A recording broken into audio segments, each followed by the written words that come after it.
Welcome to Akshara news bulletin. ముందుగా headlines. Short circuit తో వరిగడ్డి ట్రాక్టర్ పూర్తిగా దగ్నం.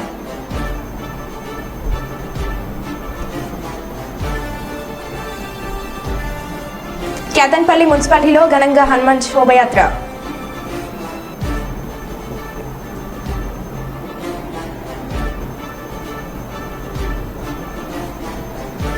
అధిక శబ్దం చేసే 86 చక్ర వాహన సైలెన్సర్లను ధ్వంసం చేసిన పోలీసులు.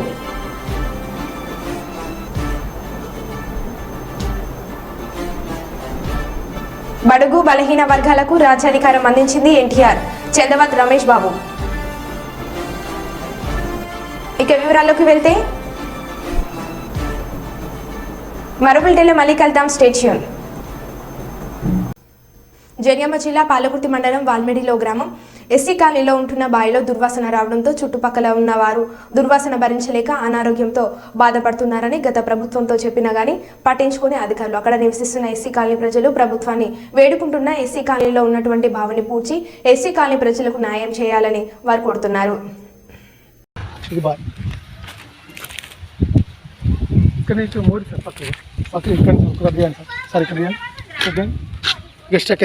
అదిగో మా ఇల్లు ఇక్కడ నుంచి ఈ బావికి మాకు జస్ట్ ఒక 10 మీటర్లు 5 మీటర్లు కూడా లేదు. అయితే గతంలో జరిగిన తర్వాత ఈ మురికాలు తీసిన తర్వాత మా బాబుకి డెంగ్యూ మలేరియా వచ్చింది. మా బాబు ఆల్రెడీ 11 సంవత్సరాల బాబు చనిపోయింది. అయినా కూడా ఇప్పటి వరకు గత ప్రభుత్వాలతో పోలిస్తే అందరికీ చెప్పినాం, మన సర్పంచ్ గారికి చెప్పినాం, ఎంపీడీసీ గారికి చెప్పినాం, వాళ్ళకి చెప్పినాం, ఎవరు సిద్ధ తీసుకోలేదు. కనీసం బ్లీచింగ్ పౌడర్ చల్లకపోగా వాళ్ళు ఎవరైనా కూడా ఉంటే ఈ చల్లుతాం. దయచేసి ఆ ప్రభుత్వం గతంలో పోయినా కూడా ఈ ప్రభుత్వం చేద్దాం. దయచేసి మమ్మల్ని ఆదుకొని ఈ బావి గుడిపించి ఏర్పడన్నా, ఈ మోరీ ఏర్పడన్నా చేయాలి. దయచేసి దండం పెడతాను, ఈ ప్రభుత్వానికైనా దండం పెడతాను. ప్లీజ్ మమ్మల్ని అనాలు చేయకండి సార్, ప్లీజ్. అదొక్కటే కాకుండా చిన్నపిల్లలు మా గల్లీకి 20 మంది ఉన్నారు సార్. అయినా కూడా ఇగో ఈ స్తంభం చూడండి సార్, ఈ స్తంభం ఇక్కడి నుంచి మొదలు బావిలో గుడిపోయింది. రండి సార్, ఈ బావిలో గుడిపోయింది చూడండి సార్, వీడియో చేయండి సార్. ఇక్కడ గుడిపోయింది చూడండి. ఈ వైర్ ఇక్కడ పడితే ఈ స్తంభం కూలితే ఎవరింటికి ముందు నష్టం అవుతుంది సార్. ఇది చూడండి, అక్కడ స్తంభం పెట్టి చిన్నపిల్లలు ఏం చేయాలి ఇప్పుడు? స్తంభం అక్కడ మెయిన్ ఉన్నారు. అక్కడ ఎప్పటికప్పుడు చడికి కరెంట్ సౌండ్ అవుతుంది. ఒక్కరు కూడా ఎవరు కూడా ఏ కరెంట్ కూడా ఎవరు రెస్పాండ్ అయ్యారు. కరెంట్ ఫోన్ చేసినా కూడా వస్తుంది చెప్పి చూడండి. ఇంత కిందికి ఉన్నారు ఇక్కడ చూడండి. ఇది పరిస్థితి. ఇప్పుడు ఏం చేయాలి? తిరుగుజు అట్లా ఇట్లా ఇంకా చాలా సమస్యలు ఇట్లాంటి.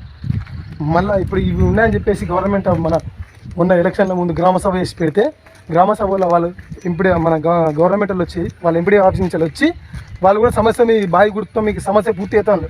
ఇంతవరకు ఈ బావి గుర్తు నాదులు లేడు. ఈ సర్కార్ చేస్తే చూడండి, ఇవి బావి ఫెన్సింగ్ అంట, ఈ ఫెన్సింగ్ ఇవ్వండి. నా 9 సంవత్సరాలు కొడుకు చనిపోయింది నాకు డెంగ్యూ మ్యాలేరియా వచ్చి. ఇప్పుడు మళ్ళీ ఏమైనా చంపినారు? కరెంట్ సరిగా ఉంటుంది, ఒక్కరోజు కూడా కరెంట్ సరిగా ఉంటుంది. కరెంట్ కోసం ఫోన్ చేస్తే ఒక్కరు కూడా రెస్పాండ్ కాదు. ఎవరికి ఏం చెప్పాలి, ఎవరికి ఏం చేయాలి? కనీసం ఈ ప్రభుత్వం న్యాయం చేయండి సార్ దయచేసి. ఏం సార్ మమ్మల్ని ఇట్నే వదిలిపెడతారా? ఎప్పటికి ఇట్నే ఉంటుందా మా బతుకు? వదిలేండి. బావి చూడండి, పాములు తేలతో సహా ఈ బోరింగ్ మేము ఇక్కడ ఊళ్ళో ఉంటారు కాదు సార్. ఏదో పాముల అడవులతో ఒక ప్రపంచాల్లో విధిస్తే అక్కడ ప్రపంచంతో మేము వెళ్తున్నట్టున్నాం సార్. అవును సార్, ఎవరికి చెప్పుకోవాలి? సర్పంచ్ గారు చెప్పిన సర్పంచ్ గారు పట్టుకోలే, ఎంపీడీసీ గారు చెప్పిన ఎంపీడీసీ గారు పట్టించుకోలే, మన రెవెన్యూ వాళ్ళే పట్టించుకోలే. ఇప్పుడు గత ప్రభుత్వం దయచేసి మీరు న్యాయం చేయండి సార్. ఎందుకు సార్ మమ్మల్ని ఇట్లా వదిలేస్తారు? ఇప్పటి వరకు ఎన్నోసార్లు సర్పంచ్ గారికి ఎంపీడీసీ గారికి అందరికీ చెప్పినాం. ఇప్పుడు మేము కావాలని కోరుకొని గెలిపించుకున్న ఎమ్మెల్యే గారు కనీసం వాళ్ళు కూడా పట్టించుకోలేదు సార్. దయచేసి దండం పెడతాను మేడం గారు, దయచేసి మా పరిష్కారానికి ఒక చెప్పండి ప్లీజ్ మేడం. ఇప్పటి వరకు మీకు తెలియదు మేడం, మీరు ఉన్నారో లేదో మీకు చెప్పలేదు మేడం.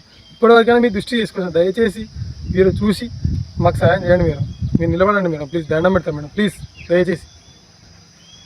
జర ఇప్పుడన్నా ఈ ప్రభుత్వాన్ని జర ఆదుకొని ఈ బావి గుడిపించి ఏర్పాటు చేయాలి. దయచేసి దండం పెడతా. ఘోరంగా దుర్వాసన వస్తుంది. ఇది ఉండలేకుండా ఈ పరిస్థితి. గత ప్రభుత్వం కూడా ఎవరు చెప్పినా కూడా ఎవరు ఏం పట్టించుకోలే. ఇప్పుడు చెప్పినా కూడా గత ఈ ప్రభుత్వం అన్న కనీసం పట్టించుకొని ఈ బావి గుడితో ఏర్పాటు చేయాలి, ఈ నోరు తీయాలి. ఈ కార్యదర్శి గారు చెప్పినాం, మండల రెవెన్యూ ఆఫీస్ గారు చెప్పినాం, ఆయన గ్రామ సభకు వచ్చినా కూడా ఆయన కూడా ఇన్ఫర్మేషన్ ఇచ్చినా కూడా ఆయన కూడా రెస్పాండ్ లేదు. ఈ గ్రామ పంచాయతీ మన సెక్రటరీ కూడా మానేరు పరివాహక ప్రాంతమును కాపాడుకోవాల్సిన బాధ్యత మనందరిపైన ఉందని బీజేపీ రాష్ట్ర కార్యవర్గ సభ్యులు సురేష్ రెడ్డి అన్నారు. పెద్దపల్లి జిల్లాలో ఇసుక రిచ్ల పేరుతో మానేరు విధ్వంసాన్ని అక్రమ తవ్వకాల గురించి సురేష్ రెడ్డి పోరాటం చేస్తూ వాటిని నిలిపివేయాలని చెన్నైలోని గ్రీన్ ట్రిబ్యునల్ కేసు వేసి విజయం సాధించిన సందర్భంగా సురేష్ రెడ్డిని సుల్తానాబాద్ మండలంలోని మానేరు పరివాహక ప్రాంత గ్రామాల ప్రజలు ఘనంగా సన్మానించారు. ఈ సందర్భంగా సురేష్ రెడ్డి మాట్లాడుతూ పెద్దపల్లి నియోజకవర్గం సహజ వనరుల సంపదతో కూడుకున్నదని, ఇలాంటి సహజ వనరులు ఎక్కువగా ఉండే నియోజకవర్గం రాష్ట్రంలో లేదని, ఈ సహజ వనరులను భవిష్యత్ తరాల కోసం వారి కోసం కాపాడుకోవాల్సిన అవసరం ఎంతైనా ఉందని అన్నారు. మానేరు వాగులో ఇసుక రీచ్ల పేరుతో గత పాలకులు విచ్చలవిడిగా నిబంధనలకు విరుద్ధంగా తవ్వకాలు చేస్తూ వందల లారీల కొద్దీ అక్రమంగా రవాణా చేస్తూ కోట్లాది రూపాయలను అక్రమంగా ఆర్జించారని అన్నారు.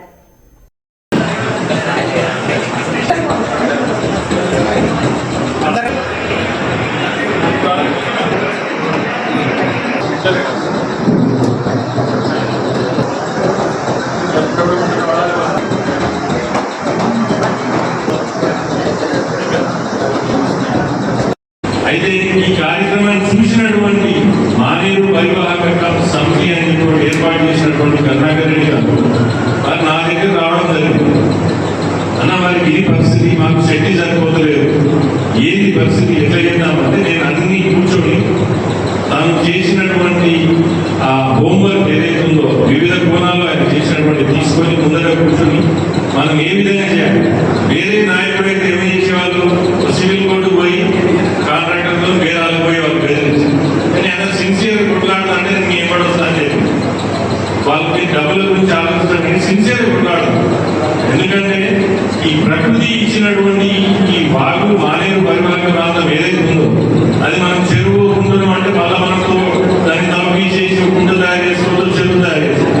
కానీ వాగును తయారు చేయాలి పూర్తిగా సహకరిస్తారంటే నేను ఎంత దూరమైనా మీతో పాటు ఉంటా అని చెప్పి వాళ్ళు చేసినటువంటి ఏదైతే తిరిగి చేస్తే మనందరూ మీడియా మిత్రులు మీరు ఫస్ట్ మీటింగ్ పెట్టినప్పుడు మడక పోయినప్పుడు మొత్తం అదంతా ఏ విధంగా మనం పర్యటించినాం ఇక్కడ జరిగింది.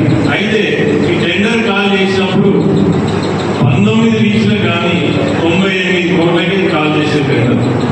అయితే అసలు విషయం ఏంటంటే ఆ టెండర్ కాల్ చేసి వాళ్ళు చెప్పింది ఏంటంటే చెక్ డ్యామ్లు అయిపోయినాయి, నీటి ప్రవాహంతో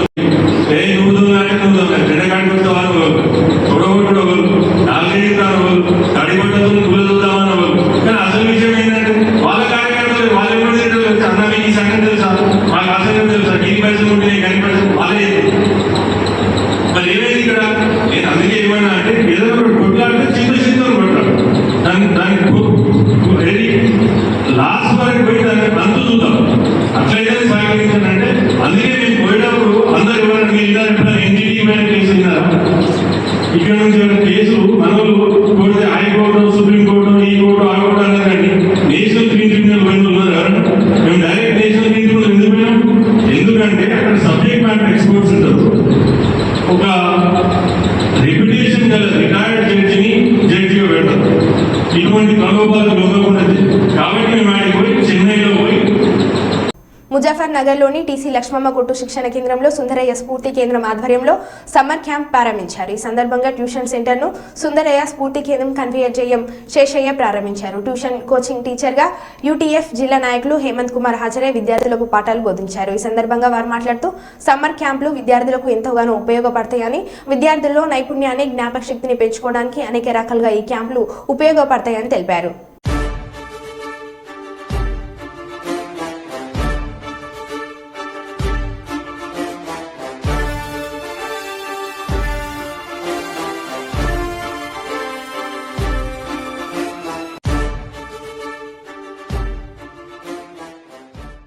ప్రభుత్వ రంగంలోని భారతీయ జీవిత బీమా కార్పొరేషన్ ఎల్ఐసి ఆరోగ్య బీమా రంగంలోకి ప్రవేశిస్తుంది. ఎల్ఐసి చైర్మన్ సిద్ధార్థ్ మోహంతి ఈ విషయం వెల్లడించారు. అవకాశం లభిస్తే ఇతర ఆరోగ్య బీమా కంపెనీలను కొనుగోలు చేసి వ్యాపారం పెంచుకునేందుకు సిద్ధమన్నారు. అయితే ఇది ఇంకా ప్రతిపాదన దశలోనే ఉంది. దీనిపై ఇంకా అంతర్గత చర్చ జరుగుతుందని అన్నారు.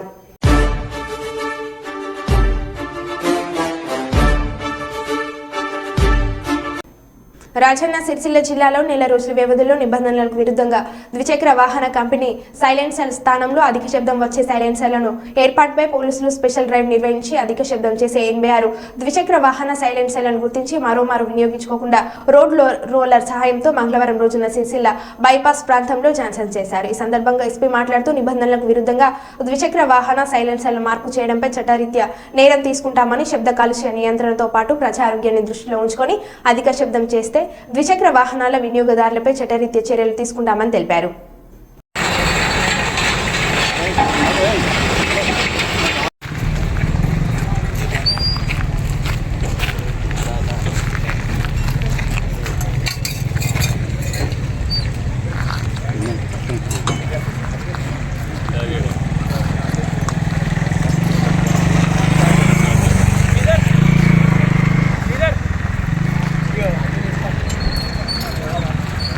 డ్రైవర్ దగ్గరికి వెళ్ళు, రోడ్ రోలర్ దగ్గరికి వెళ్ళు, రమ్మన్నా సరే.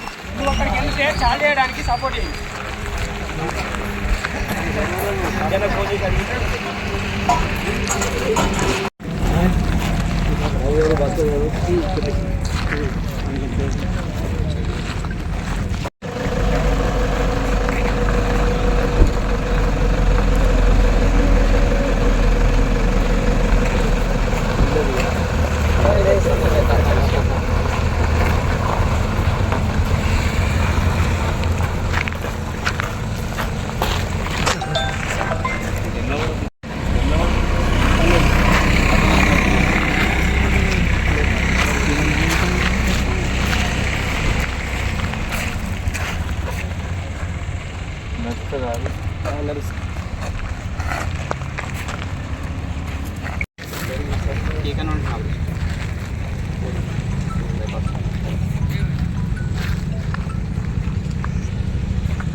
పెద్దపల్లి జిల్లా కేంద్రంలోని నీటూరు రోడ్ నుంచి చెన్నపల్లి వెళ్లే దారిలో చిన్నపల్లికి చెందిన తోట పెద్దన్న అనే రైతు తన వరి పొలంలో పశుగ్రాసంను ట్రాక్టర్ లోడ్ చేసుకుని ఇంటికి వెళ్తున్న సమయంలో విద్యుత్ వైర్లకు తగిలి షార్ట్ సర్క్యూట్ అయింది. దీంతో ఒకసారిగా ట్రాక్టర్ పై ఉన్న గడ్డి అంటుకుని మంటలు చెలరేగాయి. క్షణంలో రైతులందరూ చూస్తుండగానే ట్రాక్టర్ పశుగ్రాసంతో సహా పూర్తిగా కాలిపోయింది. రహదారికి అడ్డుగా ఉన్న కరెంటు వైరు కిందికి వెళ్లాడుతున్నాయని విద్యుత్ అధికారులకు పలుమార్లు ఫిర్యాదు చేసినప్పటికీ పట్టించుకోవడం వల్లే ఈ ప్రమాదం జరిగిందని రైతులు ఆవేదన వ్యక్తం చేస్తున్నారు.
అడుగుతారా కదా తెలిసి వాడబోలే పైకి వాడి మీద కట్టడానికి కారణం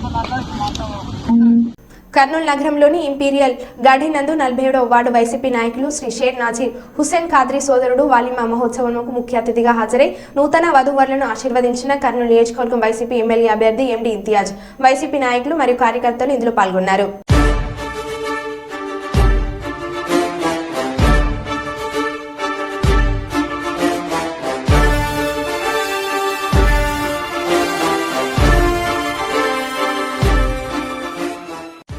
ఢిల్లీ నుంచి వారణాసి వెళ్తున్న ఇండిగో విమానంలో బాంబు ఉన్నట్లు బెదిరింపులు. అత్యవసర ద్వారం గుండా ప్రయాణికులను దింపేసిన సిబ్బంది, ప్రయాణికులు సురక్షితంగా తనిఖీలు చేపట్టిన బాంబు స్క్వాడ్ సిబ్బంది.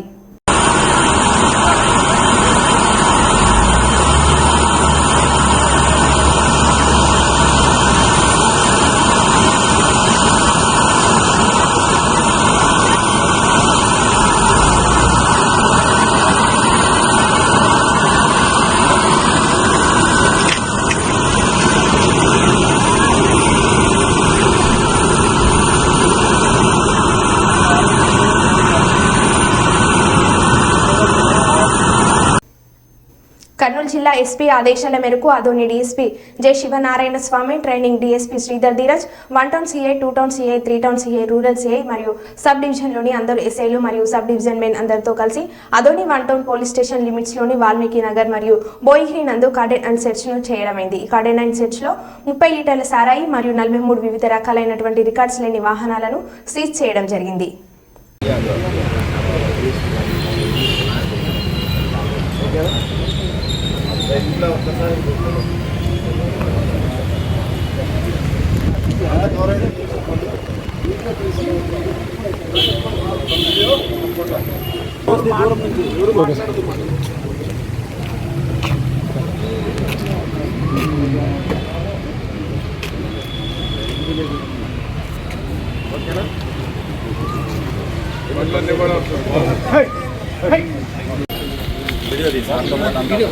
అట్లా మెన్ను కూడా అట్లే ఉంటారు.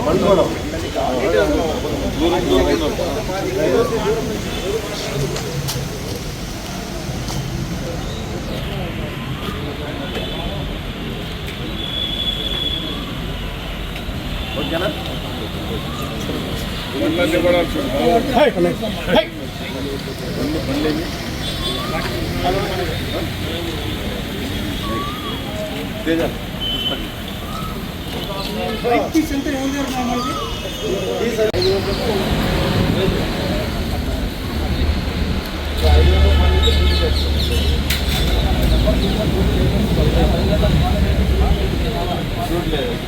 మనకు మాత్రం మన సబ్సిడీ వాళ్ళకి మాత్రం లాస్ట్ కోరుకుంటుంది. ఆల్రెడీ అందరూ చేసుకోవాలి కదా.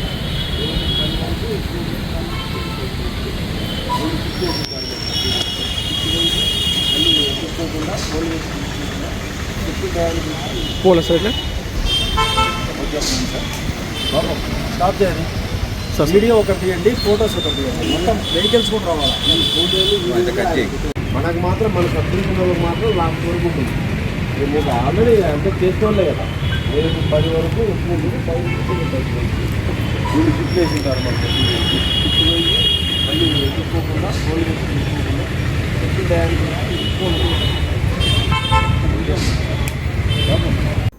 మేడ్చల్ మల్కాజిగిరి జిల్లాలోని నాగర మున్సిపాలిటీ పరిధిలోని హోటల్స్ రెస్టారెంట్లో అకస్మాత్తుగా మున్సిపల్ కమిషనర్ తనిఖీ చేయడం జరిగింది. హోటల్ రెస్టారెంట్లో క్వాలిటీ లోపిస్తే తగు చర్యలు తప్పవని హెచ్చరించడం జరిగింది. నాగర మున్సిపాలిటీలోని కుళ్ళిపోయిన క్వాలిటీ లోపించిన ఆహార పదార్థాలు వాడుతున్నటువంటి హోటళ్లకు, రెస్టారెంట్లకు మొత్తం 45,000 జరిమానా విధించడం జరిగింది.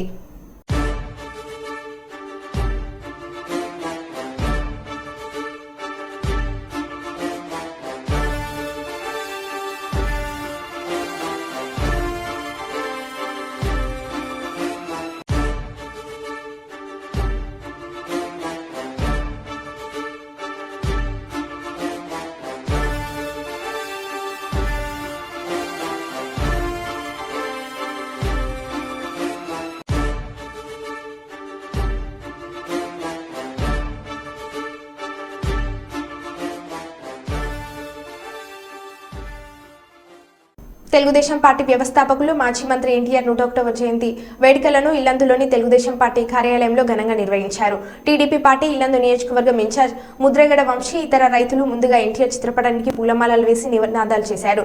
అనంతరం స్థానిక ప్రభుత్వ వైద్యశాలలో రోగులకు పాలు పండ్లు పంపిణీ చేసి ఎన్టీఆర్ కు ఘనంగా నివాళులు అర్పించారు. అన్న ఎన్టీఆర్ గారి శత జయంతి ఉత్సవాలను గత సంవత్సరం జరుపుకోవడం జరిగింది. ఈరోజు 101వ జయంతిని జరుపుకోవడం చాలా గర్వకారణంగా ఉంది. ఎందుకంటే తెలుగువారు అన్నా కానీ ఎన్టీఆర్ అన్నా కానీ రెండు వేరు చూసే అవసరం లేదు. ఎందుకంటే తెలుగువారికి ఒకప్పుడు మద్రాసీలుగా పిలవడుతున్న నేపథ్యంలో తెలుగువారంటూ ఒకరు ఉన్నారు, మాకంటూ ఒక భాష ఉన్నది, మాకంటూ ఒక ఆత్మాభిమానం ఉంది, మాకంటూ ఒక ఆత్మగౌరవం ఉంది అంటూ ముందుకు వచ్చి తెలుగువారి యొక్క ఆత్మగౌరవాన్ని ఒక ఆంధ్ర రాష్ట్రానికే కాక భారతదేశానికే కాక ప్రపంచానికి చాటి చెప్పినటువంటి వ్యక్తి అన్న ఎన్టీఆర్ గారు. ఆ రోజు కుల పరంగా అయితేంది, మతం పరంగా అయితేనేది, ప్రాంతం పరంగా అయితేనేది, భాష పరంగా అయితేనేది ఒక చిన్న చూపు చూస్తున్నటువంటి తెలుగు ప్రజలు చిన్న చూపు చూస్తున్న నేపథ్యంలో మా తెలుగు వారికంటూ ఒక పార్టీ ఉండాలి, మా హక్కుల కోసం మా రాష్ట్రం కోసం పోరాడే వ్యక్తులు ఉండాలి, మా కోసం అంటే ఒక పార్టీ ఉండాలని ఆనాడు తెలుగువారి యొక్క ఆత్మగౌరవం కోసం ఆలోచించి తెలుగుదేశం పార్టీని ఏర్పాటు చేసి భారత దేశంలోనే తెలుగుదేశం పార్టీకి ఆంధ్ర రాష్ట్రానికి ఒక ప్రతీకను తీసుకొచ్చినటువంటి వ్యక్తి ఎవరైనా ఉన్నారంటే అది కేవలం ఇండియా. పెట్టలేని ఈ ప్రభుత్వాలకు తానే ఒక మార్గదర్శిగా ఉండి అధికారం అంటే బడుగు బలహీన వర్గాలు కింద స్థాయి వారికి రాజ్యాధికారం ఇవ్వడమే లక్ష్యంగా తెలుగుదేశం పార్టీని స్థాపించిన 9 నెలల్లోనే అన్న నందమూరి తారక రామారావు గారు ప్రభుత్వాన్ని ఏర్పాటు చేసి ప్రజలకు ఎంతో చేరువయ్యేలా పాలనా సంస్కరణ తీసుకొచ్చి ఈరోజు సంక్షేమం అనే పదానికి నిర్వచనానికి ముందడుగు వేసిందే అన్న ఎన్టీ రామారావు గారు. అందుకే తెలుగుదేశం పార్టీ స్థాపించిన కాడి నుండి భారతదేశంలో అనేకమైన మార్పులు తీసుకురావడం జరిగింది. దేశంలోనే పార్టీలోనే కాకుండా ఇటు రాష్ట్రంలో ప్రజలకు ఎన్నో విధాలుగా ఎన్నో సంస్కరణలు తీసుకొచ్చి ప్రజలకు ఎంతో చేరువైన పార్టీ తెలుగుదేశం పార్టీ. ఆనాడు అన్న ఎన్టీ రామారావు గారి తర్వాత నారా చంద్రబాబు నాయుడు గారిని తీసుకొచ్చిన ఎన్నో సంస్కరణలే ఈరోజు ఉమ్మడి రాష్ట్రాల్లో 2 తెలుగు రాష్ట్రాల్లో ఎంతో ప్రయోజనకరంగా ప్రజలకు విప్లవాత్మకమైన మార్పులను తీసుకొచ్చింది. అదేవిధంగా పార్లమెంట్లో ఒక ప్రాంతీయ పార్టీ ప్రధాన ప్రతిపక్షను హోదాను కూడా కలిగి ఉన్న ఏకైక తెలుగుదేశం పార్టీ. అందుకే ఈనాటికి తెలుగుదేశం పార్టీలో అనేకమైన కొంతమంది నాయకులు పోయినప్పటికీ ఈరోజు తెలుగుదేశం పార్టీ ఇంతలా ఉందంటే తెలుగుదేశం పార్టీ ప్రజల్లో ఉండిపోయింది కాబట్టే ఈరోజు తెలుగుదేశం పార్టీ ఇంతలా ప్రజల్లో మమేకమై ఉంది. కాబట్టి మేము ఈ పార్టీలో పనిచేస్తున్నందుకు గర్వంగా ఉందని తెలియజేస్తూ ఈ కార్యక్రమంలో ఈ అవకాశం ఇచ్చిన తెలుగుదేశం పార్టీ కుటుంబ సభ్యులందరికీ పేరు పేరున ధన్యవాదాలు తెలియజేసుకుంటూ జోహార్ ఎన్టీఆర్, జోహార్ ఎన్టీఆర్, జోహార్ ఎన్టీఆర్, జై తెలుగుదేశం, జై తెలుగుదేశం. ఈ కార్యక్రమాన్ని ఉద్దేశించి మమ్మల్ని ముందుండి నడిపిస్తున్న తెలుగుదేశం పార్టీ నియోజకవర్గ ఇన్ఛార్జ్ ముద్రగడ వంశీ గారిని 2 నిమిషాలు మాట్లాడవలసిందిగా కోరుతున్నాను. ఈరోజు అన్న నందమూరి తారక రామారావు గారి 101వ జయంతి సందర్భంగా ఇల్లందు తెలుగుదేశం పార్టీ ఆఫీసులో మా కార్యకర్తల తరఫున అలానే నాయకుల తరఫున ఒక ప్రోగ్రాం చేస్తున్నాము. నిజంగా అన్నగారు ఏ ముహూర్తాన తెలుగుదేశం పార్టీ స్థాపించారు, నిజంగా అది ఈరోజు కూడా మర్చిపోయిన విధంగా ఒక కార్యకర్త నాయకులు కానీ అన్నగారు కలుసుకుంటూ జీవిస్తున్నారు. నిజంగా నందమూరి తారక రామారావు గారు ఆ రోజు పెట్టిన కూడు గుడ్డ అనే పేరుతోటి ఆ రోజు పేద ప్రజలకి ఒక అవకాశం కల్పించని చెప్పేసి ఏ విధంగా నిలవ సాధించాడో అదే విధంగా ఈరోజు కూడా అన్నగారు స్థాపించిన పార్టీని నడిపించుకుంటూ ఈరోజు గౌరవ ముఖ్యమంత్రి, కాబోయే ముఖ్యమంత్రి చంద్రబాబు నాయుడు గారు కూడా ఈ యొక్క తెలుగుదేశం పార్టీని తన భుజాలపై మోస్తూ ఏ రోజైతే మరో బులెటిన్లో మళ్ళీ కలుద్దాం. Stay tune.